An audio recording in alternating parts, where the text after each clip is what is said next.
All right, so here we are again.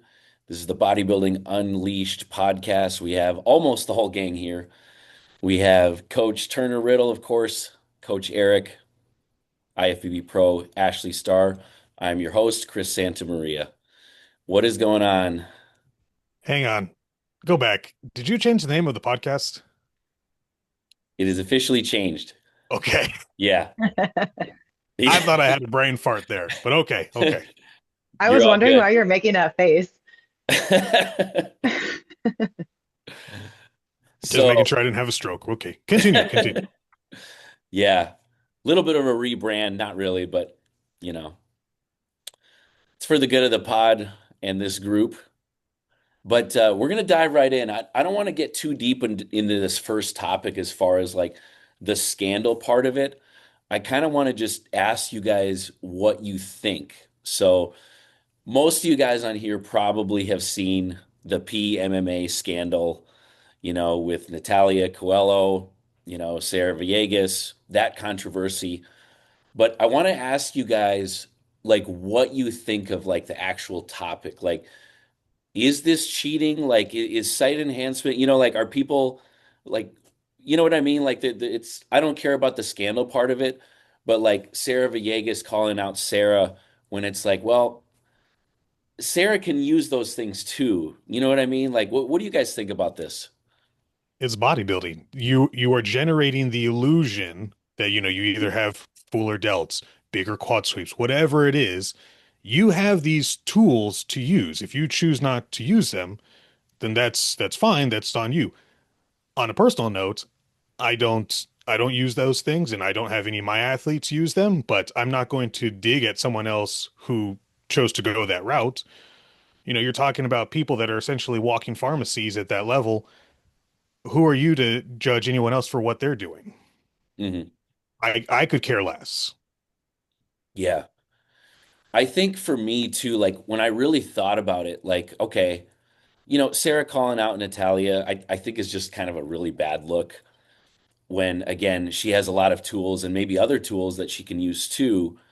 And this is bodybuilding. When we talk about site enhancements, it's like, well, anyone can put, gear in their biceps. Is that cheating? Well, no, because like everyone's probably already doing that at that level anyway. But like when I really thought about it, and you guys will probably agree, I think about some of the best years that I watched. So I go back to the Phil and Kai battle, where I was like sitting right there. You can see it, the judges can see it. And like when you have two caliber athletes like that, where you can literally see the feathering, you can see the striations in the triceps on both of them. I mean, like they're feathered from head to toe, so it just kind of shows like the people that are using these, I hate to say it, but it's like they're kind of like a second or third tier athlete. You know what I'm saying? Like, I guess if you have to go down that road and if you are getting those treatments from Brazil, like you probably aren't the cream of the crop anyway. I think a lot of people are utilizing because there's so many different ways to stimulate the inflammation in those areas. You can go back, when people do the sterile water injections, not that that's recommended, but that's a thing. People Mhm. do the hyaluronic acid injections because it's a temporary irritation. Same idea. You're ideally what you're doing when you do the hyaluronic acid site injections is you're stimulating inflammation, but you're also permanently, or not permanently, but you are stretching out the fascia for that area. So you're attempting to flood the area a little bit more. But where I was going with that, I see way more people abuse those kind of things at a lesser tier on the competitive side than I do for the big dogs. Mhm. And we've talked about this off camera all the time. Men's physique guys, holy shit. You're 160 pounds soaking wet, and you're worried about jamming 3 cc's of hyaluronic acid in your upper pec. Eat and learn how to train better. You are not at that level of, oh, I've maxed out my genetic potential. Brother, you need to eat a burrito, get some Eggo waffles, shoot some IGF. Holy shit, do something. When Yeah. you post your stuff, you're like, look at my gourmet meal. I had an avocado and a rice cake. Congratulations on your 40 calories. I'm really impressed. Uh, not to change the topic, but and not to use any names, but I have been told multiple times that Derek is site enhanced all over.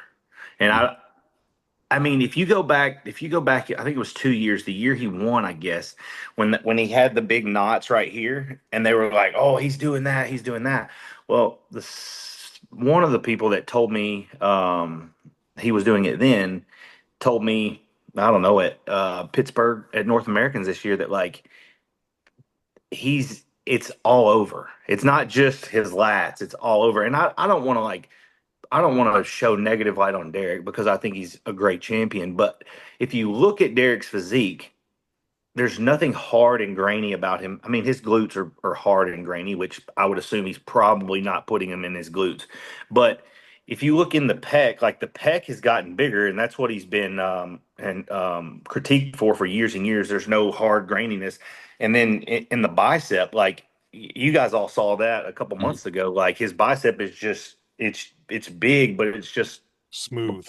smooth. It's blurry or whatever, and I mean, if you go back to Flex Wheeler, they said that about him. You know, I think back then it was Novotil. I don't know what it is today because I've personally never done any of that. I don't believe at all. Now, I'm not saying it's wrong, and I'm not saying you're cheating, but I don't believe in. I've never believed in SEO. I just think that, I mean, in my opinion, why would I take something that's not anabolic? I want to grow the muscle. I don't want to just fluff it up for 6 weeks or whatever. And every time you stick a needle in that muscle, you're damaging that tissue. So um I've always said in bodybuilding there's no rules. So this girl can take 1,000 milligrams of test if she wants when she's going up against a girl that only wants to take Primo and Anavar. You know that it's who's it's like we're all doing it. So I don't really care what they do, but I just wanted to throw this out there about Derek. I saw something about Natalia yesterday. Has she had implants put in her quads, or is that just I don't know. I just there was some topic on social media yesterday that I saw. So I did see when Sarah called out Natalia at the Olympia, but I'm not up to date on all that. So you guys, I'm gonna listen to you guys talk, but I did want to throw that in there about Derek. Yeah, I agree 100%, Turner. I'm with you. I've never used any of that crap. I don't have any of my athletes use it. I'm just against it, really. I don't care if someone Yeah, does, but like when we saw Natalia 2 years ago, and I'm pro Natalia. I feel like she is, the women's physique champion. I really like the look, so I'm on her side. But 2 years ago, yes, I noticed it immediately. Because we're close. We're like 10 feet from the stage, and it's like, okay, I was like, okay, the quads are up. Like I can see some stuff. But it's again, I'm not going to fault someone for doing that to win. right. And she didn't win. And then now, of course, she took the title back. Now she won. She's the current champion. And now the quads they're even bigger. So yeah, so they are saying that they got some type of treatment. It's the same treatment as, the Brazilian butt lift, to where it's, yeah, like this isn't really grown muscle tissue there. Right. So that's what they're saying now. Again, I don't know if it's kind of a moral or ethical issue. I just don't believe it. Like you said, I didn't grow the muscle tissue there, so it's like, you know what I mean? On the flip side too, I'm looking at one body part. Like her glutes are, striated to the bits. Her Yeah. shoulders are straighted, her arms. So it's like it's one body part. I can't really fault her for that if that's what she wants to do. Yeah. Well, and even if it is that, we love training. And so I'm always trying to figure out how can I be more efficient with the workouts? How can I change the load on the muscle?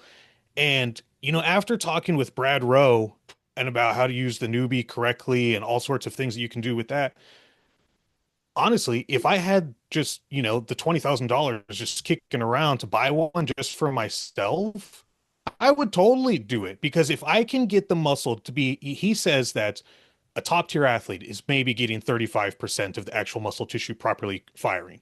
But under a load with the newbie, it's upwards of 90%. And if I can get my legs to work that much more efficiently under what I'm already doing, they're going to grow like a weed. So, Yeah. she might as well just, spend some time with someone who's got some cool electrode stuff. And hey, you get some muscle growth. Maybe she started playing with some IGF. Who knows? I'm not in her camp to know, and I'm not going to speculate, be like, oh, she got the little PPMA balls injected in her.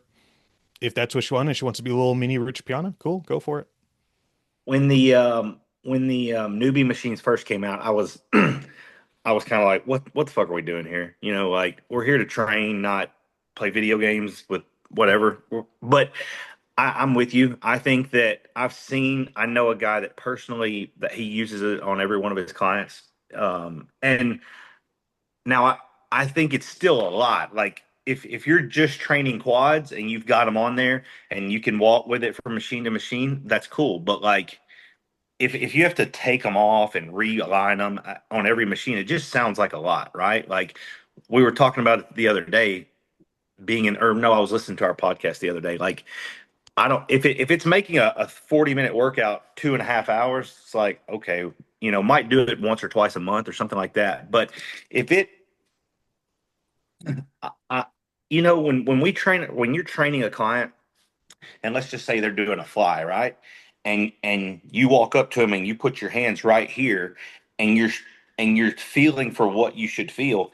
When they're flexing that muscle or not, right? So Yeah. by just you putting your fingers on their pec, you're helping them mentally engage that much better. So I would think that the newbie machine probably, I don't know how much of a percentage that it would help, but I mean, hell, if we're talking about taking X amount of more steroids or SEO or BBLs or whatever, like we're all in this to get that much more out of what we're doing. So I think $20,000 is a lot of money to spend to get 5 extra percent. But I've again, when we're talking about the SEO stuff, like I have people that tell me all the time, like, "Oh man, I've got terrible arms. I'm just going to pump them full of steroids," and I'm like, or pump them full of SEO, and I'm thinking to myself, like, well, maybe if you were more efficient with your training, because like you said, like we all like to train.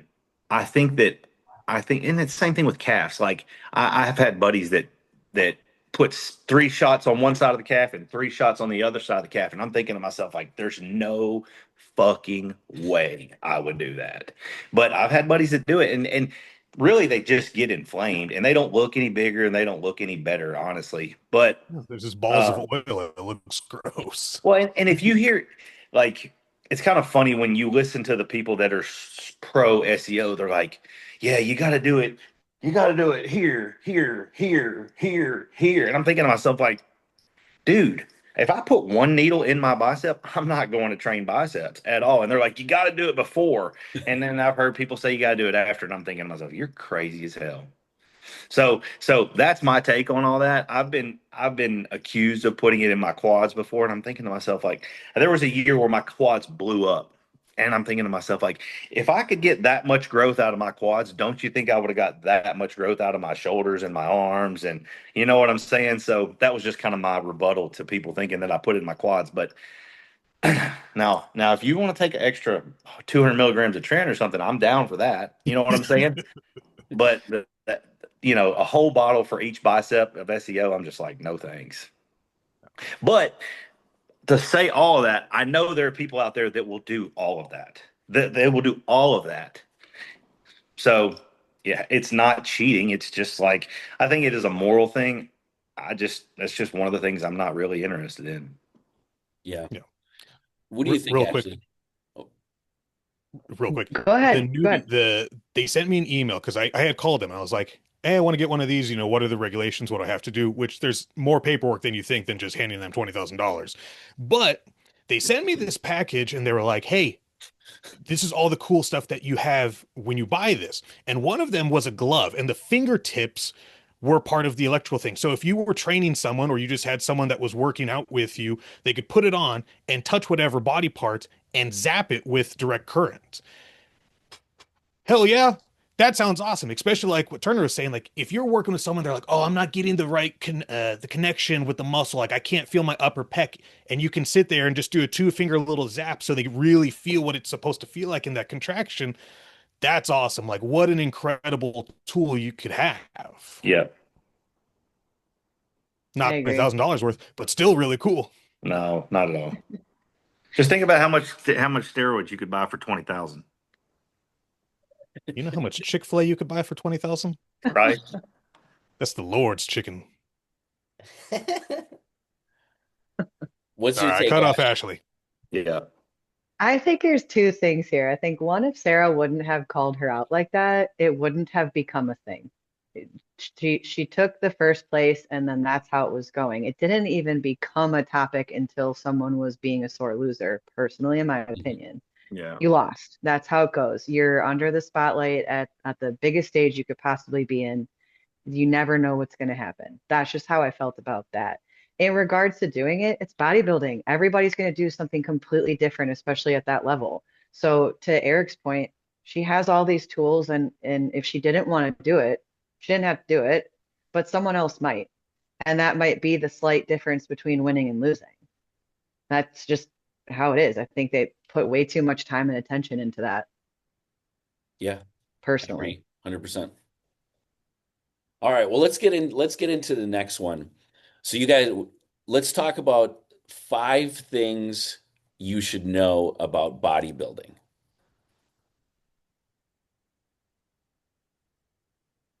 Who wants You to go got to first? eat a lot of food. I think that should be the end all be all. Well, the right foods. Right. Yeah. What? I think Costco I chicken think bakes don't people count? maybe I think people have glorified prep as the important piece when really it's everything you do previous to prep. Yeah. I think there's been not enough talk about how important your whatever off season or whatever you want to call it, the length of time with that needs to be much longer than most people assume, and it needs to be structured so much differently. Prep is really just to pull the fat off. Making sure that you are financially stable. Yeah. Yes. Even if you did it without a coach, this is an expensive lifestyle.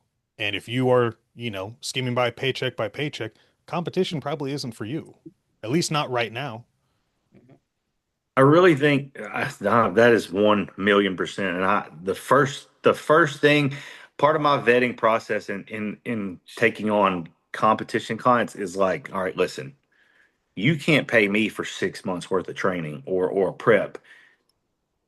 I mean, if you're not proactive and you don't pay for your tan 3 months early and then your NPC card 3 months early and your hotel 2 months early and your rental car or whatever it is to get all there, like you could drop $2,000 in the last 2 weeks, like easy. You know what I'm saying? Mhm. At least 1,200. Let's just say. I always shoot everything high just so everyone's not like, whoa. You know what I mean? But the one thing that I want to say, because I was having this talk with another friend of mine the other day,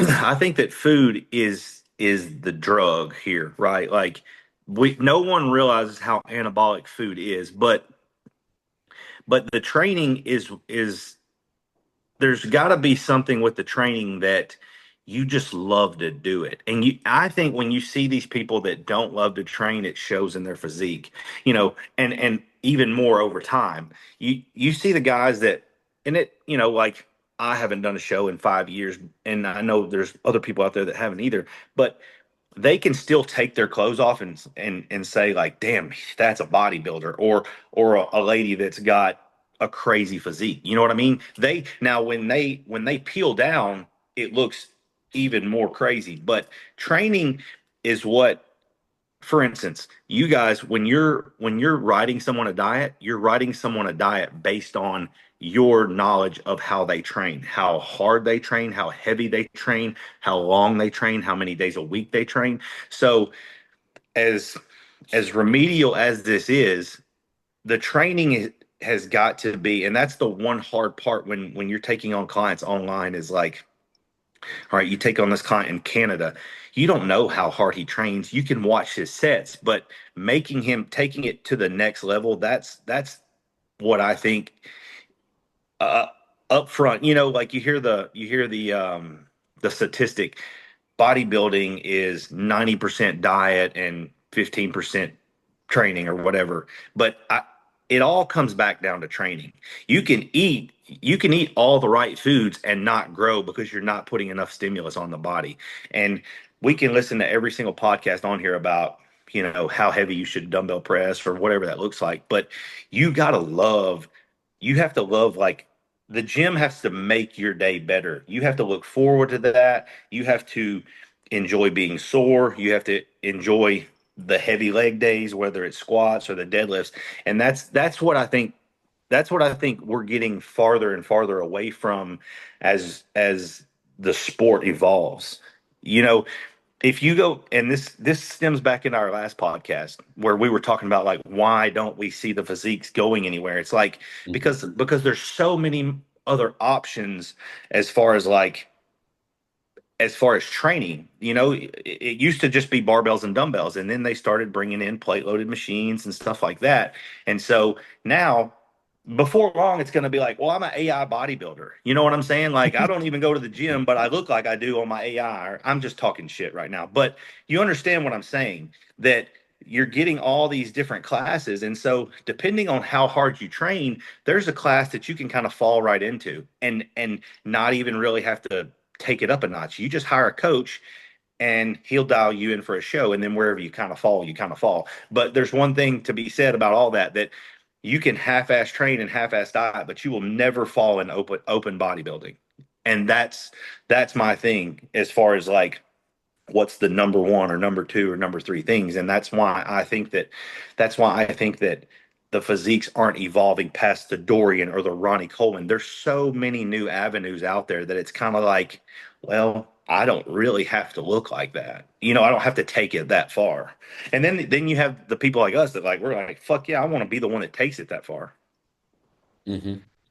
So Yeah, I mean, it's just like you said, Turner, like we talked about it on the last one too, where it's like when there was only one option and it was open, there wasn't even like it wasn't even a conversation of like, oh, I'm gonna skip legs today. It's I better make these legs grow, otherwise someone else is gonna beat me, like plain and simple. well, yes, and you think about it, like when you went to the gym 15 years ago with your boys. I think you brought up one of the guys that you trained with in college or whatever, like, and I watched this yesterday. That's the reason it's so fresh on my mind. Where you were like, me and a buddy did a 50 set back workout or something like that. Like, Yeah. I can remember going to the gym on legs, and it was like we were just going to squat and squat and squat and squat and squat and squat and squat and squat and squat, and then we might do some leg press, and then we might do leg extensions. And if you had anything left in the tank, it was like, I mean, we can do a couple walking lunges, but I'm pretty fried, right? Like, who does that now? And I'm Yeah. not saying like everyone else is bad, but you've got this machine that you could do. You've got this, Roger squat that you can do, and it's like, well, I can put a band on a hack squat now. It's like it. You mean you're not putting weight on your back and just going up and down with it. It's kind of like this has got a pivot point and this has got a pivot point and another pivot point. It's there's the load is not being put on the body and it's not being forced to. And that's why I keep referring back to the years ago when that's all you had.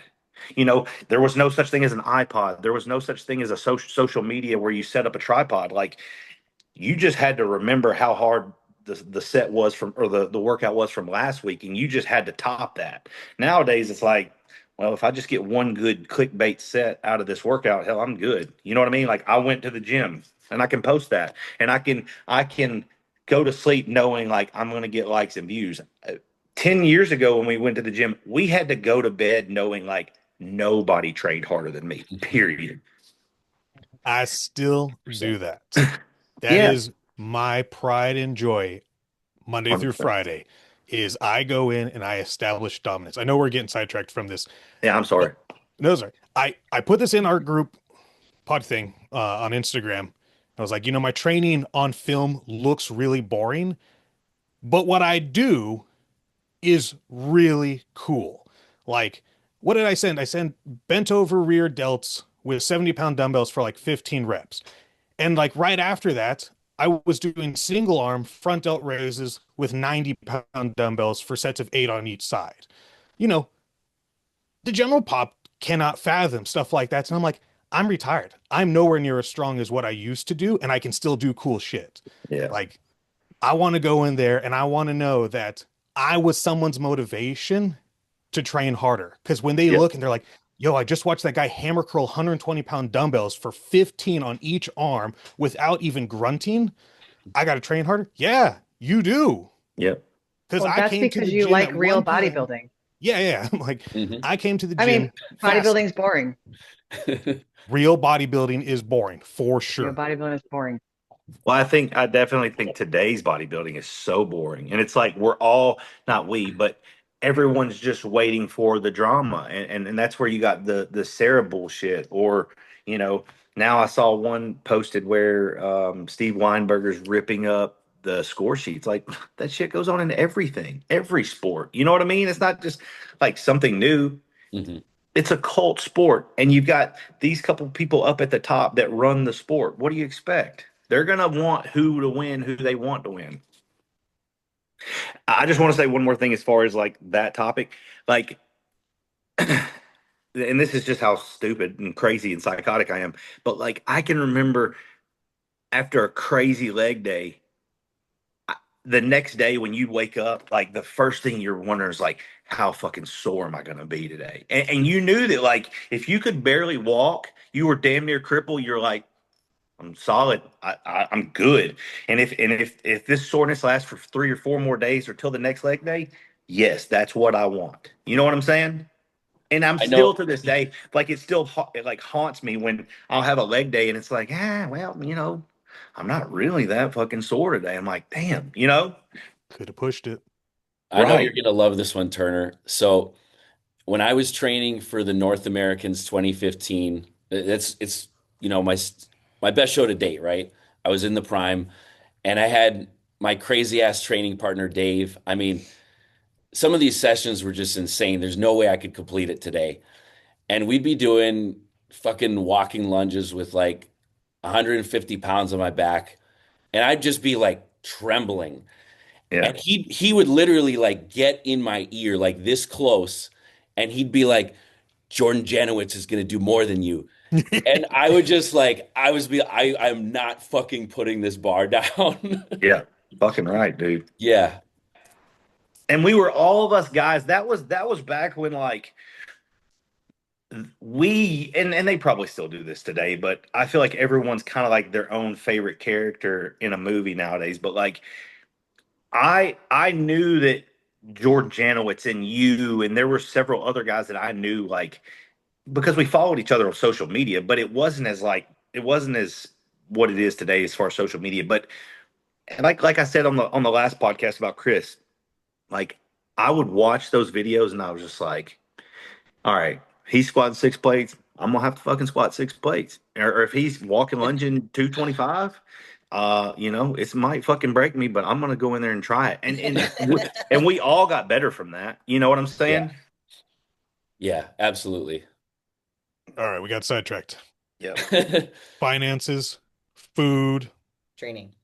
training. Yeah. Boredom. Yes. I'm gonna Monotony. I'm gonna kind of go into one too. Like, I mean, I probably have a few, but like, we're gonna assume someone that wants to take it to like a higher level, whether it's a national stage or a pro stage. But bodybuilding, it completely changes your life, like in how you look at stuff, specifically food. Mm-hmm. Okay. Where it's just like, me and Stephanie, we can't go anywhere without weighing our food, right? And you guys understand this. Where it's just like, you to trying to tell someone new, like you're gonna weigh your food until you quit the sport. Like Yeah. literally. Like you're gonna be at a restaurant, with her purse, pulling out a food scale, weighing stuff.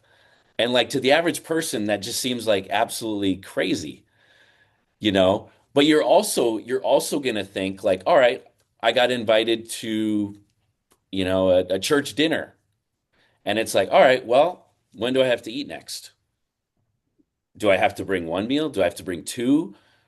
Is something gonna like deter me from my training? Like, so there's all these things where like bodybuilding is 365 days a year to where it is 100% going to change your life if you want to get to the top and take those steps to where, I've had people come to me like, and they're like, all right, Chris, like I got these interviews for this job and like, I don't know if I should accept it because like, is that going to like deter me from bodybuilding? And it's like, so many things will change if you want to take it to the top, like that people don't really realize. Well, Bodybuilding it's is such a unique Exactly. sport because Yeah. it's so hard to call it a sport when you can't take a day off. If you're a soccer player and you don't feel like practicing, you can be like, okay, I'm not going to play today. right. You can't be like, oh, yeah, I don't want to eat my 6 meals a day because it's going to set you back. You have to set yourself up for success from the time you wake up. I was just down in Southern California visiting my in-laws, and I was just cringing. I wake up and I start my day the same way every day. I cook eggs for the whole family. We get it going, whether it be toast, whether it be rice, whatever we've got going on. But eggs are always the staple for the morning. You get the good cholesterol, steroidal hormone production, choline for your brain. It's the perfect way to start your day. And I look over and I just hear this loud crunching as I'm walking into the kitchen. And my mother-in-law is eating handfuls of Fritos out of the bag at 7 in the morning. I'm like, what are you doing? She's like, they're so good. I'm like, go, go away. Yep. So, You, okay, I'm at it. Surrounding yourself with like-minded individuals Yeah. Which that because you that either grow with someone or you grow away. There's nothing in the middle. that alienates you even more though by you saying that or that mentality because like in your years and that's why I hate that I always refer back 5 years, 10 years, 15 years, but like when you do that and you say I want to surround myself with people that are like minded. I mean, just think about how tunnel vision you were at your most tunnel vision point, right? How many people around you were like that? Exactly. Too. Mhm. And But so not only does everyone else think you're crazy, you think everybody else is fucking crazy. I'm from California. Everybody is crazy. Yes, y'all are. I'm kidding. Ty Tyler Perry did an acceptance speech, and it was such a fascinating thing because the way that he described it was, I don't want to butcher it, but I'm going to paraphrase it. You're going to lose people along your journey, and that's okay because you were on a rocket, and those people are boosters. And when as a rocket continues to go up, the boosters fall off at their level of atmosphere where they are done. And Yep. that's okay. Those two people that were those crazy individuals with me when I was at my super tunnel focus life, they're no longer part of my friend group. And that's okay Yep. because they went in a different path and I just kept going. And 100%. I'm okay with that. I would Absolutely. much rather be able to look at my phone and scroll one time to know that the contacts that are in my phone are genuine people that I can trust, and that if I need something, I can call them, and at 3 in the morning, either they will answer or I will answer. I Right. don't need 120 fluff people that are like, you're so great, you're on the internet. I can't believe it. I don't need people like that. Right. You'll I get already no. know I'm on the internet.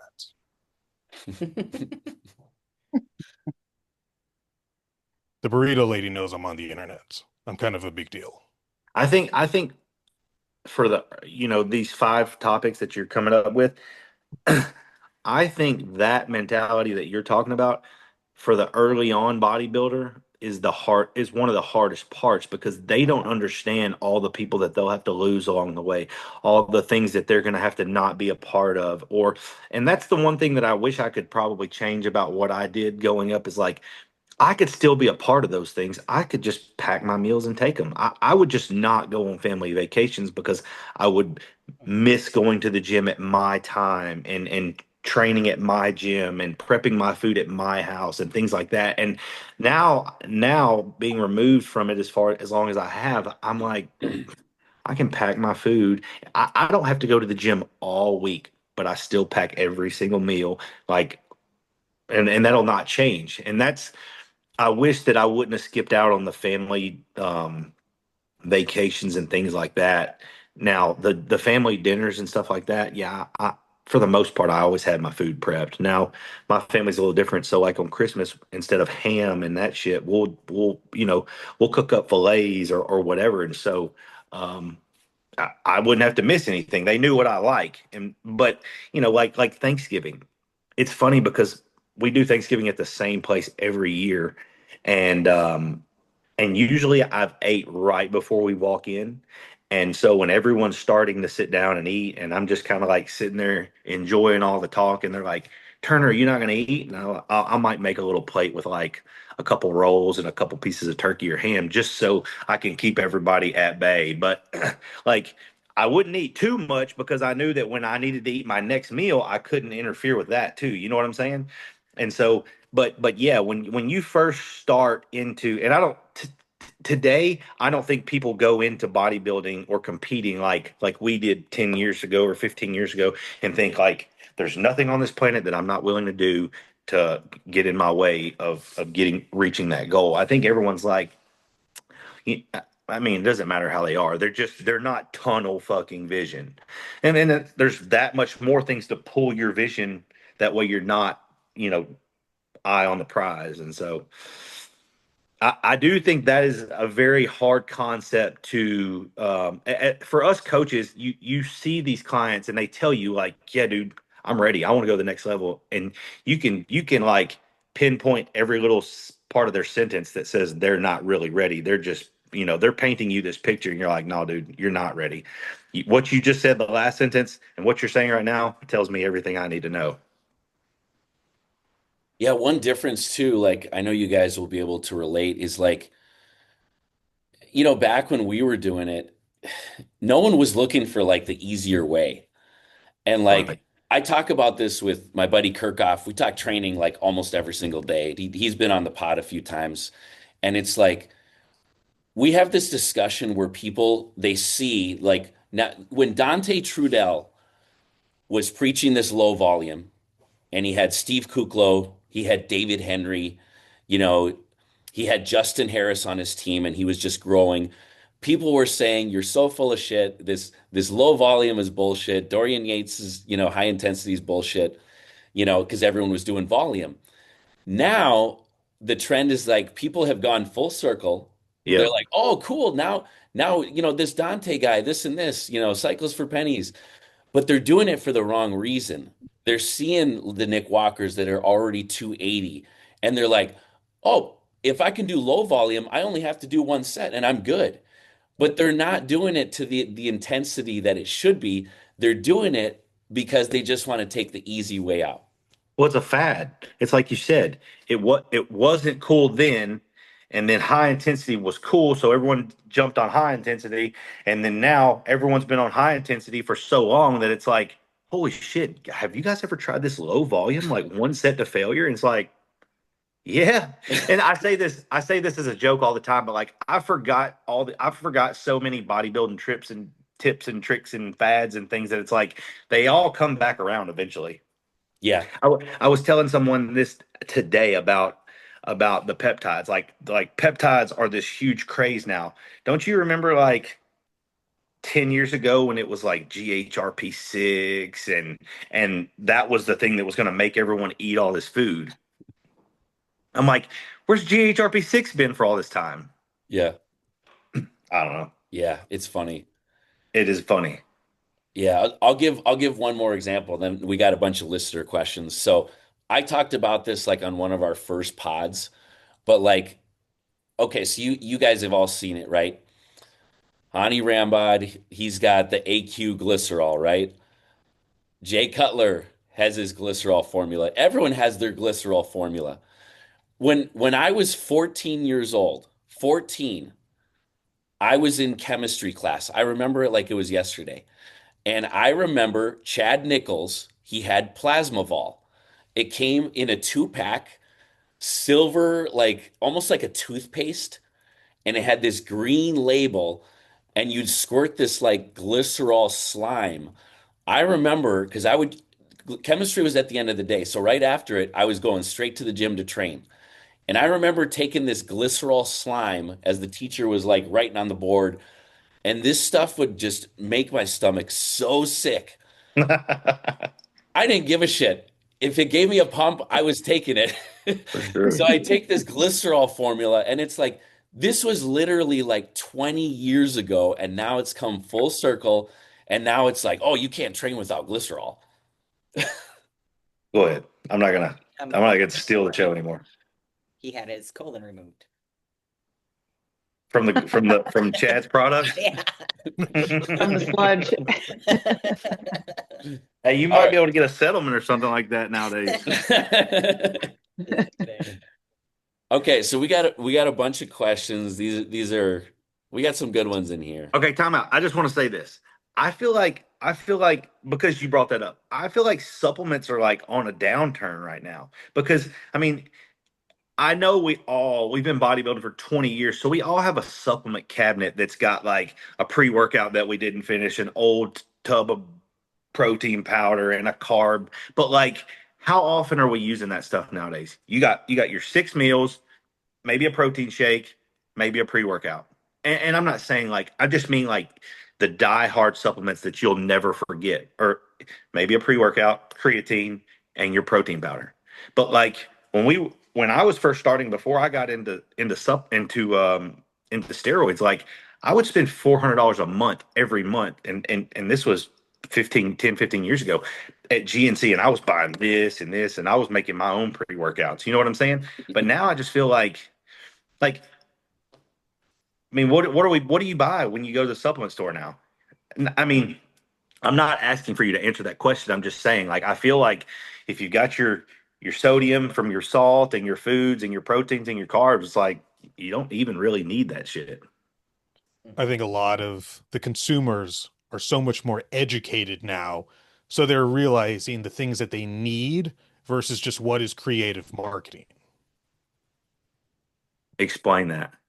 So you used to flip through a magazine and you needed cell tech. You're You right. needed 30 other products. You Right. needed this stim. You needed this pump product. You needed this pre-workout concoction that had probably at the time it was just dextrose.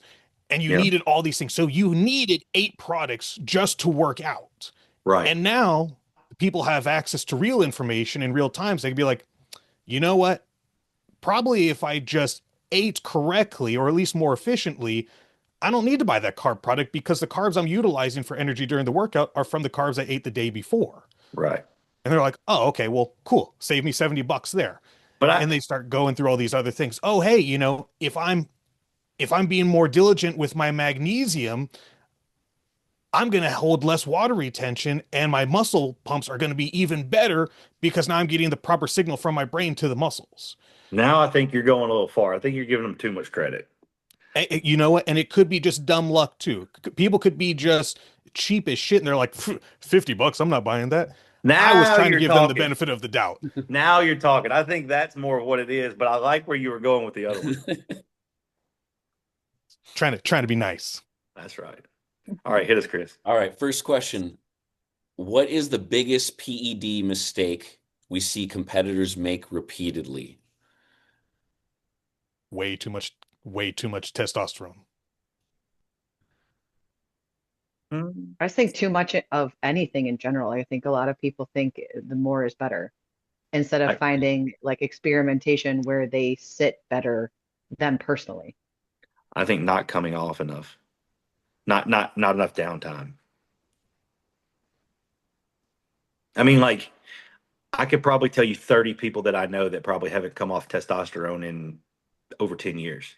Hell, I was one of those for a long time, and I'm like, you know, I think that if I stayed on TRT for the rest of my life, I would be great. I mean, I could do that, but I'm also like, there does come.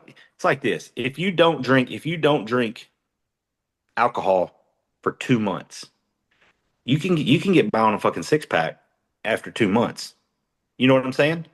But if you drink 6 beers every single night that you come home from work to get that buzz, it's going to take more than 6 beers. And so, yes, I do believe everything that they're saying, but I really believe that we've gotten this belief that well, if my blood work looks good, why would I come off? I'm going to answer that really quick and then we can continue on. you're setting your homeostasis at a way too elevated level. So if Correct. you get used, for people who don't understand what that means, is you're setting your new baseline. And if your body thinks that taking 500 milligrams per week for 2 years straight is your new base, the only way to make progress is to increase that dose. Correct. So doing the cruise and blast, like if you're one of the people who are like, I'm never coming off TRT for life, sure, whatever, I'm fine with that. But go back down to an actual hormone replacement dose, do blood work, make sure that you're at an okay level and that you're not going to die, and then play with it. You should have these fluctuations. If you just flatline it, you're like, I cruise at a gram, you're going to have a short career, homie. Yeah, absolutely. Okay, what else we got here? Is the industry honest about women's PED use, or is everything sugar coated? Sugar coated. Oh, Yeah. no, because there's lots of people still claiming they're natural, Good and point. I don't think that that's true. When you say is the industry honest, I don't know what you mean by that, but are people honest in the industry? No, I don't believe that. Like, there's not a rule book that says women don't take this, but yes, I agree with what they're saying. Or I just think that women are afraid to admit that they use, and that just furthers the demonization of women taking supplements or Right. PEDs. Like if we can't be honest, I obviously know my audience, but if people ask me, like I'm not gonna lie because that just furthers like that I think it's bad too. If I'm gonna lie about it, then somewhere inside of me I think it's wrong. And I'm just telling them it's wrong. I'm gonna lie about it. Now I, there's I see I certain see this a people, lot. yeah. Yeah. Or they'll lie about what they take. Hmm. They're like, oh, I only did a little bit of Anavar. I'm like, I know your coach. I know what you took. Yeah. I think Like it goes back. it's okay to tell people that you took testosterone and growth hormone. Like, Right. Hmm. be honest, because if someone's purely asking, maybe they're your motivation. They're like, oh, I really want to be like that wellness girl. They're like, okay, cool. Be a good role model and explain that, hey, this is what I did. It might not be the right choice for you or where you currently are, but just know that at the level that I'm at, this is what I am personally doing. You don't have to give dosage amounts, but Right. let them know so they don't just go into a blind. Or if they're like, well, I read on the internet that all wellness girls take 50 milligrams of Winstrol. That's clearly a lie, but it sounds like a good time. Yeah. But yeah, I think it's like puts these unrealistic expectations in these, the newer competitors coming up. Like, oh, I don't have to do that to be competitive, and I don't have to do that, and I can just, I can be Miss Olympia and take nothing. Well, you're setting them up for heartbreak potentially, unless they're a genetic freak. Yeah, there's genetic freaks out there that don't really have to do anything to achieve greatness, but that's the 1%. And if you're telling these girls, no, you don't have to do anything, well, there's the girls who are doing the things and they're going to just excel ahead. And we all have I think, our baseline of morals of what we will and we won't do. I know there's girls who do more than me. That, Shit, that's there's their probably girls that do more than me. choice. But I think when we lie about it and when we hide it too much, that girls, it furthers the fear for females. And for the most part, not all of them, but for the most part, just about everything that a normal competitive female athlete uses can be purchased legally from most of these hormone clinics. Obviously the guys can't get Tren and, a couple other goodies, but for the most part, the women can get everything that they need to compete at a professional level from a clinic completely legally. So the idea of saying like, oh, well, I want to talk about it because of legalities or whatever, 95% of my people have a prescription for every single thing that they use.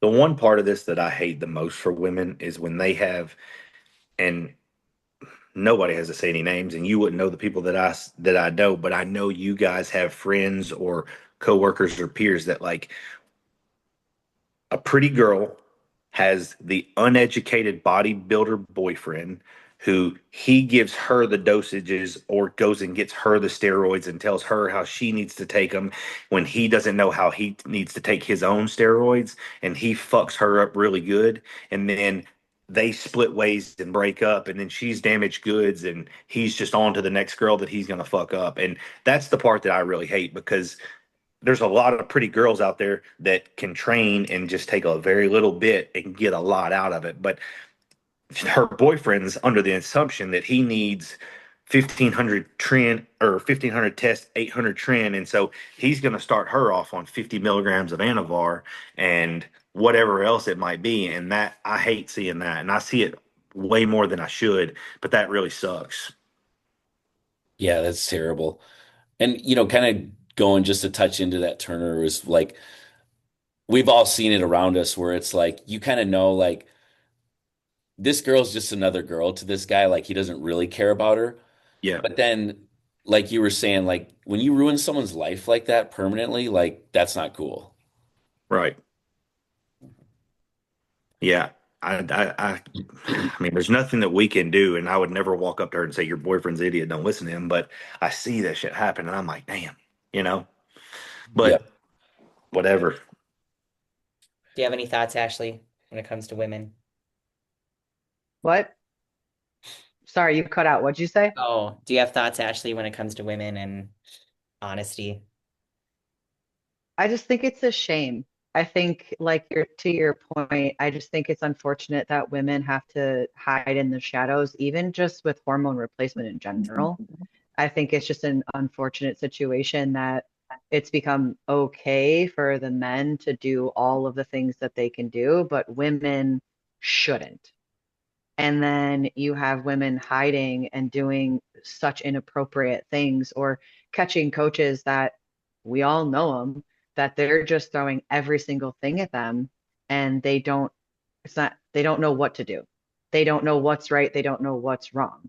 And so I guess it kind of piggybacks into maybe women need to get a little bit more educated on what they can and can't do, should and shouldn't do, whatever you want to say. But it's just a shame, honestly, because it's like you said, Steph, it almost feels like women have to pretend.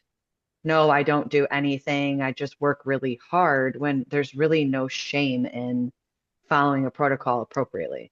Hmm. Or wanting to put on muscle. Right. Right. There's no shame in, a local level athlete deciding they want to go pro, and they have to change what they're doing from training to food and then obviously into supplementation. There's nothing wrong with that. And the ones who don't want to, okay, cool. But the ones who do should be able to feel safely that they're doing so. Yeah. This one's kind of a tough one. Can you be successful in bodybuilding if the people around you don't support that lifestyle? We've Yeah. all we've all seen it as coaches. Yeah, you can. It's hard. Are you talking about immediate family, like their significant other, or just friend circle? Let's say everything. Let's just say like your family and you may be significant other. I think if you have a significant other that is not openly supportive of your goals, that's a train wreck waiting to happen. And the Yeah, resentment that will come in from that will be catastrophic for everyone around them.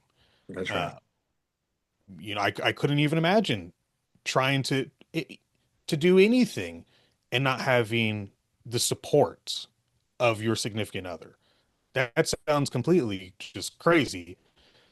I don't think that you could be successful in anything if you didn't have the proper supports from your significant other. Friends are one thing where you could be like, okay, cool, we're just not going to hang out this week because you're kind of being a bitch. But you can't say that to your wife. You can't be like, hey, I'm not going to cook you dinner tonight because you're kind of being a bitch. That's Yeah, not going to fly. Hmm. not for I long. So also think that might take over too. I mean, I've been there, I've lived that life before, so I know what it's like. But I think it takes away, no matter how hard you're trying. You might go to the gym and rush through because my husband wants me to get home really quickly. So I'm going to rush through these sets and, half-ass it. Or, he's giving me shit for not wanting to go on a date. So I'm just going to kind of pick and choose that at the restaurant what I'm going to do. No matter how hard you try, it ultimately ends up showing in your body, no matter what. I'll tell you this. and this is just a rule that I've implemented um, from doing this as long as I have. You start out, coach Chris, I'm coaching you, right? We're doing a bodybuilding show, and your wife, she's supportive of that. Like she likes, the way you look and the training, and she works out, but like now she wants a coach, right? So you come to me and you say, hey, what would you think about coaching my wife, my girlfriend, whatever? And it's like, yeah, sure, I'll coach both of y'all, and I'll give y'all a good deal because I'm coaching both of y'all, or whatever.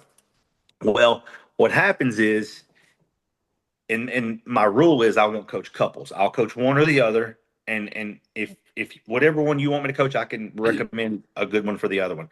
And I may have already told you guys this, but what happens is as a coach, you start building your relationship with each individual person because it's not, yeah, you guys might be on a text chain where you talk, whatever, but like, Chris, I'm building a relationship with you where I'm learning your isms, how you train, how you feel, and the same thing with your wife, Stephanie. And what happens is that resentment starts being built, and then Stephanie's then telling me, well, don't tell Chris this, but he's putting way more peanut butter on his oatmeal than he should, right? And then that just starts to build, Like he knows and you.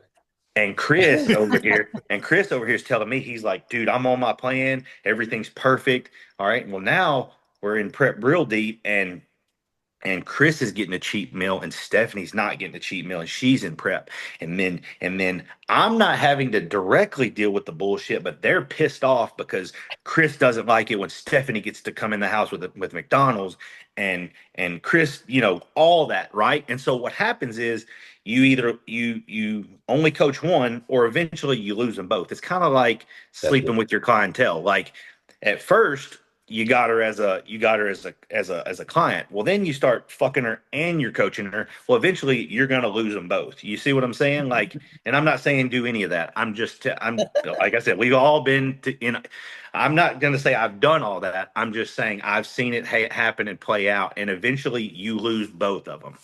And so I won't coach couples. I can give you great recommendations of who would coach you or coach your wife, but it, dude, this lifestyle builds so much resentment. Like if you just went to the gym and you like to eat your food and blah blah blah, but when you start competing and when your energy levels come down and that significant other is having to pick up your slack or hit the extra grocery shopping or whatever it might be, it builds a lot of resentment. So if you're single, it's one thing, but if you don't have like some really good support, it makes that monkey on your back so much heavier. I Yeah, think it you're, puts you're absolutely right. I think it puts a lot of stress on any kind of relationship if you've got two people prepping at the same time. Oh, dude. I've seen it work really well where, one is competing and as soon as that one's done, the other one is, halfway through their prep. And so, you have a little bit of a break. So someone's got some kind of sober mind and, they're not just brain dead. Exactly. But I love it when That I seems don't, to work out okay.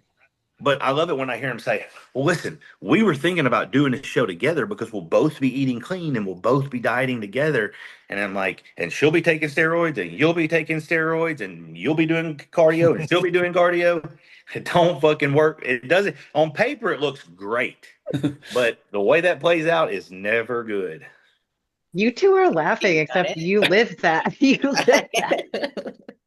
Not to I'm say not that it laughing. can't be done. No, Uh, absolutely. like, my guy Jared, his lady Nina, they both compete at a professional level, and they were both prepping for Japan. She was doing Masters Olympia, and he was doing just Japan Pro. You've got people competing in completely different fields. The food's very different, the mentality for everything is completely different. And I guess if you just have good communication with your partner, well, you should have good communication regardless. But if this is my expectation, this is what I need from myself, this is what I need from you during these time frames, and set that as a ground, anything's possible. You can thrive. Is it recommended that you both compete at the same time? Probably not. You guys make it work just fine, but Yeah.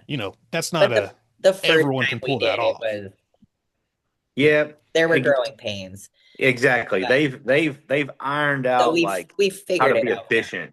Yeah. Exactly. Yeah. And I'm sure you guys still like Chris is like, I'm fucking tired, and you're like, whoa, we still got to do X, Y, and Z. Like, you still have those little bit of headbutting, but How can nothing he be like it, tired with all that peanut butter he's eating? right? It's like an inside joke because his He loves measuring peanut butter. that butter is, A I'm ladle. like, no. He's still like, he measures it with the spoon and not the scale. He's Uh like, huh. school. And I'm like, there's no way that's accurate. Right. Like 10 grams is not what you think 10 grams of peanut butter is, right? Yeah. Like that's my But fingernail. What do you mean he wants me to eat 10 grams of peanut butter? to your point, though, I agree. I mean, it's happened already this year plenty of times, but I think it is more difficult when it comes to coaching couples because all it takes is just one side, one person in the couple has a sliver bit more of progress, and Yeah. that's it. That's it. Chris is not the right coach. He gives cookie cutter plans and all this other bullshit. We're leaving. Yep. And then it's like, no, no, no, no, no. Chris is good. I'm staying. Well, I'm leaving.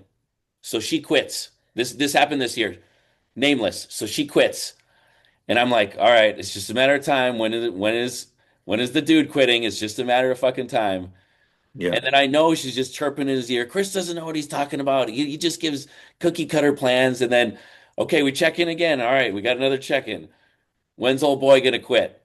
And then you guys see it. Sure enough, old boy quits. Now they're both talking shit. When it's Yeah. just like, no, I provided a level of service. I gave 100% to both of them. And it's just like, we all know male and female, we're not going to get the same results. We're in completely different categories. Yeah. Completely different hormones too. Yeah. Yeah, Weird. you're just skating on very thin ice the whole time. Yeah. And all it takes is one thing. It could be maybe they had a bad day at work. Maybe they lost their job like clients of mine have, right? It just takes one thing for them to say, you know what? I'm not going to coach with Stephanie. She doesn't really know what she's talking about. All she cares about is the figure division. I'm out. You know what I mean? It's just more often than not, it doesn't work. But I will say props to my people, Josh and Tara Larson. They've been with me for 6+ years. So, They kill it. They kill it as a couple. So shout out to them. hey, but you touched on it right there, and this kind of encompasses everything that we've talked about. You said my client lost their job, right? And this kind of goes back into having the bad days or how tunnel vision you are in this. And like when you have a job, you've got to, that is being tunnel vision in this sport and being taking it to a level that it needs to be taken to be as good as we all would want to be. Like you have to be upfront and honest to all the people around you and say like, listen, I'm gonna do my job. These are the things I have to do.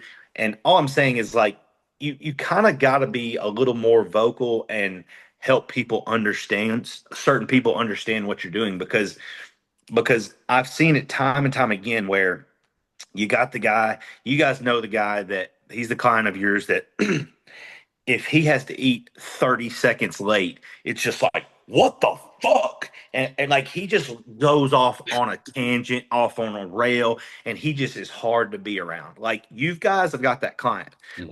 or you guys are going to train together, and he's late, or you're late, and he's just having a come apart.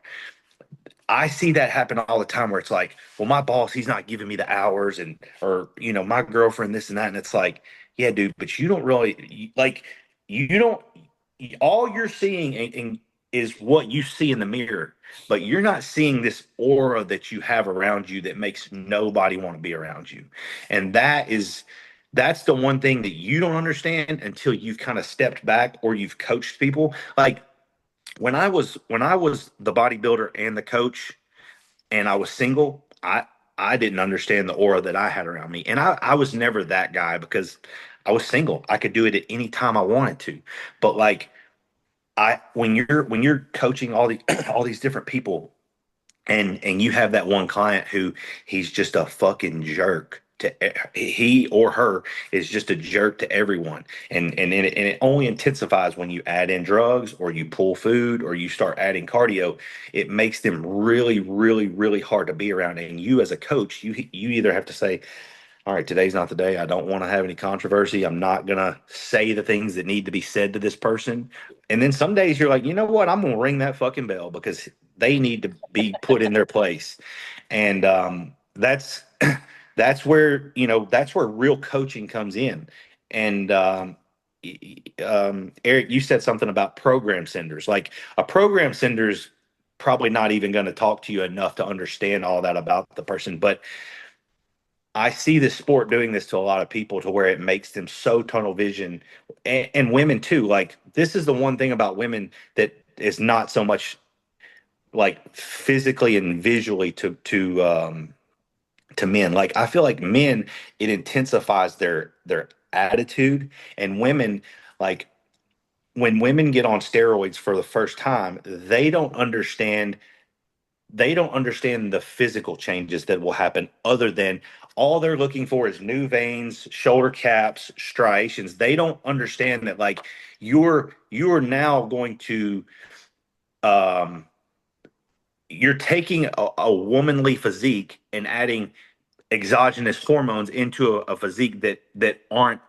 there already. And so there are going to be certain things that change physically. And I've seen women where they get so obsessed with what's happening in the mirror from the neck down that they don't understand all the other things. You start seeing girls in their 30s that don't have hair. They've lost all their hair, or their voice is so deep, and then they're still trying to say, I'm natural. What are you talking about? Like Mhm. and it's like that's where we've done this time and time again, that these are all the things that most people don't understand. And I've seen it happen so many times where, like the girlfriend coaching the couple thing. It's like I've done it too many times. That's a train wreck on fire waiting to happen, and I'm just gonna stay away. I'm gonna watch it, but I'm gonna stay away. You know what I mean? Yep. And I not to say that any of that's bad, but like as a coach and a good coach, you try to mitigate as much of that as possible. Yeah. I really felt that, man, when you were saying like today's not the day where we're all coaches here, right? And it's tough as a coach to even like say that out loud, like, gosh, because it's like you're trying to do right by them. And if you don't, they're just going to jump to the next coach, right? Right. But you also know, like, it's your job as a coach, like, hey, we have to have that conversation, so it's just tough when there's not that Well, it's right like respect level. exactly. And let's just put ourselves in this position. We're 4 weeks out, and they're being that person that whole picture that I just or I just presented to you guys, right? And they're tired, they're hungry, they're on X, Y, and Z, and they're being this person that we don't like. And then if you say something to them, all that's triggered. That just sets them off. You know what I Mhm. mean? It's going Oh to be a yeah. bad workout. It's going to be the rest of the day is going to be bad. They're then going to take that home to their spouse or their kids, and it's just that's hard. That's a hard. That's when you're put in that position as a coach. That's where you just have to be like, all right, today's the fucking day. I've been waiting to have this conversation, and now we're gonna have it. I think it depends on the kind of relationship that you have with your people. I just brought on, he's a good friend of mine, and he's another coach I really enjoy. I really respect the way he does his stuff. And he asked me my process, and he was like, so after your check-ins, do you send like a Loom video, like to go over everything? I said, no.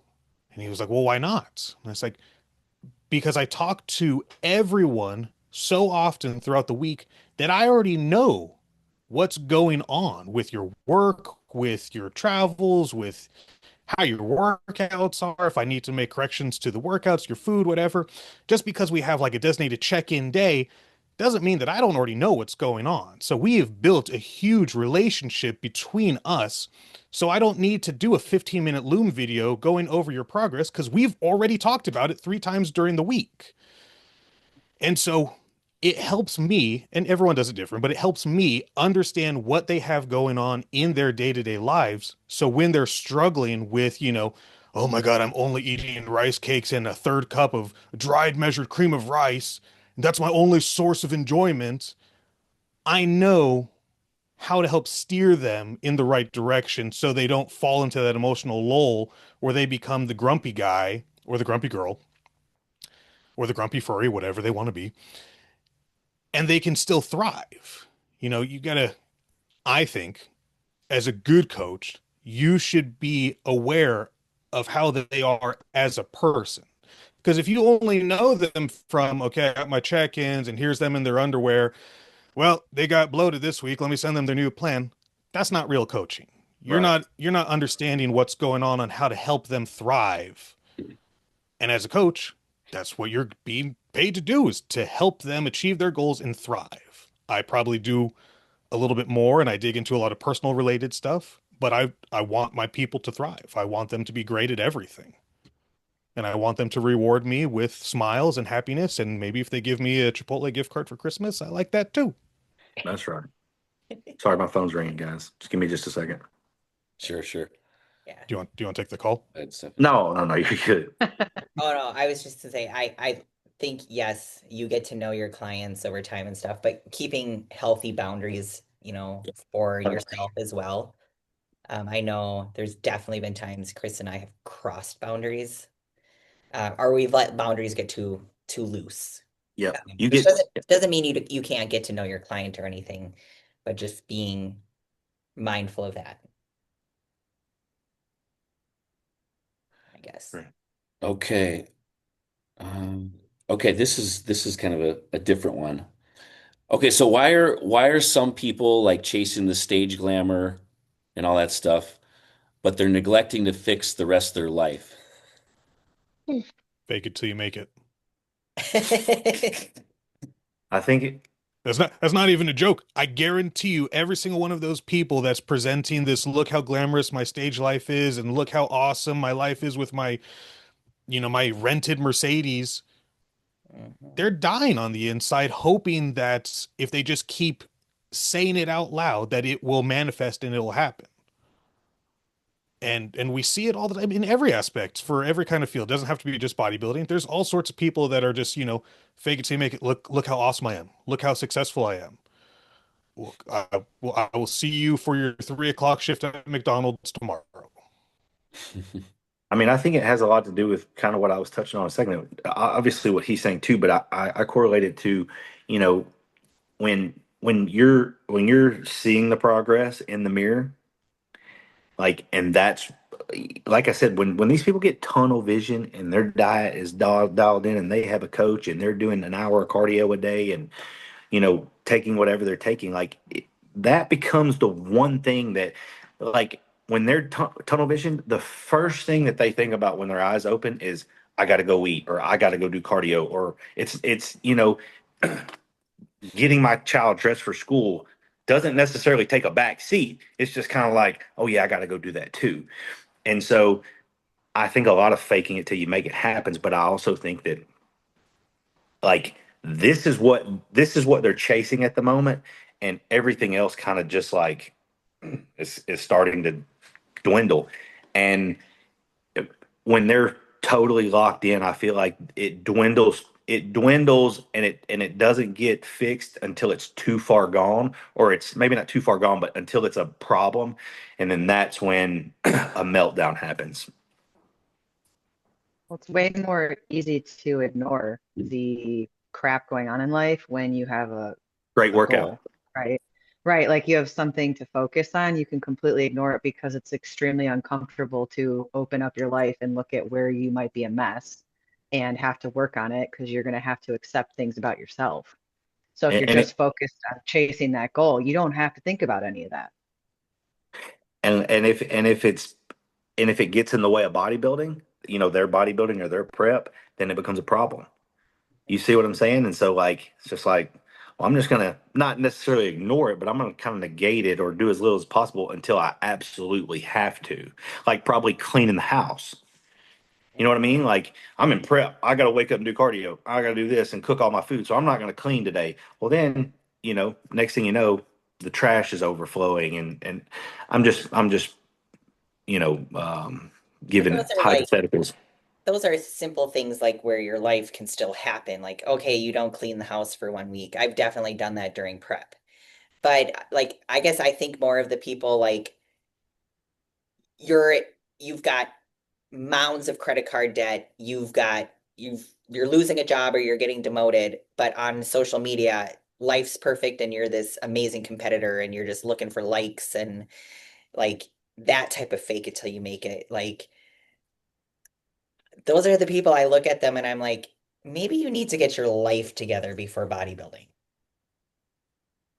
Bodybuilding's so much easier when you have your stuff together, Oh yeah. in my opinion. It also keeps me keeping my stuff together Hmm. because the skills that I put into keeping my food, keeping my training up are what I put into my work, what I put into my relationships, what I put into home. So they directly correlate. But when people run away from that, it makes everything extremely more difficult.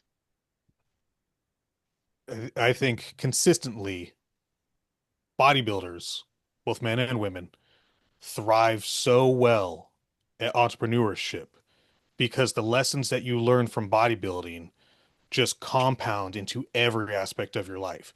I saw a thing the other day and I was like, people that are not self-employed will never understand how much this statement really hits. But the key to success is to overeat and then figure out how to chew it. Hmm. Yeah. Man, the way that that hit of, okay, I'm here, I'm gonna be here. How do I figure that out? You just figure it the fuck out. And it's not going to be easy. You're going to be chewing with your mouth open for a while until you can figure it out and how to break it down. And that's okay, but you can't stop. Or a Because if you shortcut. stop eating your meals, you're not going to grow. If you stop training, you're not going to grow. If you stop doing cardio, you're not going to lose the fat. Maybe if you ran enough tren and DNP, but more than likely, you're not going to lose the fat. All right, we got two more. These are some would you rathers, and then we'll wrap it up. Uh, would you rather be underrated and win quietly, or be hyped up all season and end up placing lower than expected? It's easy. Yeah. Underrated. Yeah, Yeah, for sure. yeah. Last one. Would you rather be shredded all year and feel like absolute shit, or be 15 pounds heavier but feel amazing and strong every day? That's easy. 15 pounds is not that much. Let's just say 25 pounds for a guy anyway. Right, right. Even if I you would said rather be carry on the 50 weight. pounds heavier, I'm gonna want to feel good all the time. 100%. And train and be better workouts, stronger. I've always like I come from being small, so you take the person that was always big and they always wanted to be, they always wanted to be lean. So I didn't hit 100 pounds until my sophomore year in high school. So when I realized that like all I had to do was eat and train to grow, I was like, this is the coolest. And then I got stronger and bigger and bigger. And like when I would go on vacation, I'm sure you guys have clients that they're like, hey coach, we're going on a family vacation in June. I want to do a mini prep for vacation. I always wanted to be blown the fuck out. Like I want to be on the beach and people be like, damn, like not like he's a fat ass, but that's a big ass 5'6" dude. I mean, as a woman, I'd rather fill out my pants and look like I got some size than be itty bitty, personally. I just think about how how the lack of everything hits when I'm so lean. Like I don't have sex drive. And I enjoy sex. So I think I'm going to choose being a little chubby and having a good time. Plus, when I'm super lean, I'm cold all the time. That True. sucks. Wear a sweatshirt. Well, He's from no, California, so he's used to 70s all the time. yeah, That's why he's cold yeah. all the Right time. now it's Yeah. 82, man. I'm fucking crazy. It's like 30 here. It's 37 outside right now. Oh, What in is it here? California? Yeah, well, I'm up by Tahoe. I got you. 22 here. No way. Nope, I'm out. That's a good day right now. Man, trying to pack. We've got this big pod container in our driveway to pack all of our stuff for the move. And man, it's just in and out of the cold. Sucks. Are y'all moving somewhere Rough. warm or are you just like moving down the street? We're moving to Las Vegas. Oh shit. Yeah. Party at Chris's house. But this question's hard for me because I'm 5'1". So if you put 15 pounds isn't terrible. But I think if you get past that 15 pounds, it feels like a lot on my frame. And I don't like the feeling of like feeling slower, sluggish, like less motivated. When I'm leaner, I definitely have like I want to move more, I want to do more things, I'm more confident in my skin. Um, 15 is it's kind of on the edge. It I sounds think like a that's lot when you different for women Yeah, for Yeah. sure. And I think because I women could are agree. judged a lot more when we put on weight. I think it's a Yeah, completely yeah, different field of I vision. c- I completely agree with you. Because if I was a dude, I'd want to be jacked. I Yep. want to be as big as a house and be okay with having like a little bit of a gut. But as a woman, no way am I wearing spandex pants and like 20 to 25 pounds above my weight and know what it feels like to not have that. Hmm. Very different. Yeah. And I think just like when people look at you, they're like, oh, she Right. must have fell off the way again. Roll down the hill into a chocolate cake. so much Some of people what are we cool with that. do, so much of what we do is just having the right mindsets. Like you need to have the right mindset to train and all that kind of stuff. And I think that if you change the mindset and you just adopted like the fat lady from Mississippi, where you are inconvenienced because you got to do your job, I think you're going to thrive. Maybe it's a big girl winter. We don't know, I wish. Yeah. right? If I had that level of confidence, oh my God, I don't even know how much money I would make. It'd be crazy just to go in there and just think that everyone else is inconvenienced to you. Yeah. Hey, Live it. listen, I got a question for the ladies. Mm. Take a weight loss client of yours, right? Lady. And I'll tell you why in a second. Explain briefly explain what it what the feel is when you can be proud of the way you look, how you carry yourself, and you accepting the fact that diet is what's going to do all this, diet, cardio training, and all the things. But like, what are I don't know, really know how to ask that. The reason I say that is because a family friend, she's actually a client of mine, just walked in, and we're going to train today. But she wants to lose weight. Explain to her, like, she's not going to come over here, but out loud, I want you to give like some insights to the dieting, the nutrition, and what's to come, and what to look forward to, and things like that. For someone that's not a bodybuilder, nothing to the extreme that we take it to. Hmm. Well, first things first, when you start eating clean, your energy levels go up. You start feeling your mood's better, your mental clarity is better once you take inflammatory foods out of your diet. You're going to feel like a new person. Um, so that's great. Once you start increasing strength and your cardiovascular health comes up, you start to feel accomplished or proud. Like I was always like in the beginning, as I got stronger, I felt empowered. Like I could do anything. And again, like I'm 5'1". I was like 120 pounds like when I started bodybuilding. Um, so like I'm not a big girl. I never have been, but knowing that I could outlift most females I know and some guys, it was super empowering and it gave me a lot of confidence.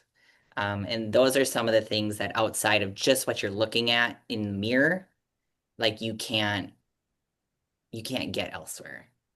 But I let's say like food for you has always been something that obviously you probably never had anyone in your life that taught you how to eat clean. You might have known right from wrong, but like wrong is all you've ever really lived, right? Just because like that's just society's diet is we eat cheeseburgers and we do pizza and we do that all that pretty frequently. So naturally you're just going to get weight as you age and you don't lift and you don't do cardio and you don't watch your diet like it's and what happens is you just start buying bigger clothes and bigger clothes and bigger clothes and next thing you know you're having to wear certain outfits that you don't really like the outfit but it just doesn't show what you don't want people to see already. Mhm. And so that's what I try to explain is like not just to her but to a lot of people like you might think you get dolled up and you look pretty, and your husband might tell you you look pretty right now. But if you can drop 25 pounds, you're gonna feel so fucking like I said, once you get your makeup and you're in your high heels, you feel pretty already. Mhm. When you drop 25 pounds and you can wear those outfits that you always wanted to wear and go do those things, like I feel like that not just that attitude, but the way that you can feel with that is damn near irreplaceable. Oh yeah. Aside I from winning the lottery, maybe. I think though, from my clientele, from what I see most, is no matter how pretty they may say they feel or happy they feel in whatever outfit, if they're not comfortable and they're not like happy at the place they're at, they're never going to be until that weight comes off. And then all of a sudden they're a completely different person. Mhm. They stop avoiding tasks and they actually do them. They speak up in groups of people. They go out and to do more social activities. It's like a whole change that that person goes through, and then all of a sudden it clicks and they realize they are different. I don't think if they're overweight, I mean, when I'm not in where I feel comfortable, I'm a very different person. I close up, I start avoiding work even. It's just it starts to cloud your brain and then it takes over everything. So I think once my clients start seeing that weight loss, I think like Steph is saying, it's almost like when a woman shoots a gun for the first time. They all of a sudden feel this power that they've never felt before, and then that correlates everywhere else. And so I just think that that's the stuff that people don't realize. It's not even just their clothes, the clothes or whatever. It's like they start taking on tasks that maybe they thought they never could. Yeah, it feeds into everything. And I always say like I'm coach, so they're going to check in with me, and it's my job to make them feel like, hey, we're on the right track. You're doing what you're supposed to do. We just have to keep putting in the time. But it's when the random people at the gas station or the person that they see at their kid's school or whatever it might be is like, are you like you got something going on because you look good. Like you're kicking ass, whatever you're doing. When those start to happen and roll in and people are like noticing, I feel like that's not why you're doing it, but but you know why you're doing it. But when you can have those little bitty things trickle in from time to time at the most randomest of places, that's when I think you're like it really like it hits in a whole different way. Mhm. Absolutely. Yeah. Well, cool. This I didn't is mean a to good take one. over. I appreciate that Yeah. This is a great one, y'all. for sure. Yeah. Drop your questions, drop your comments in the feed.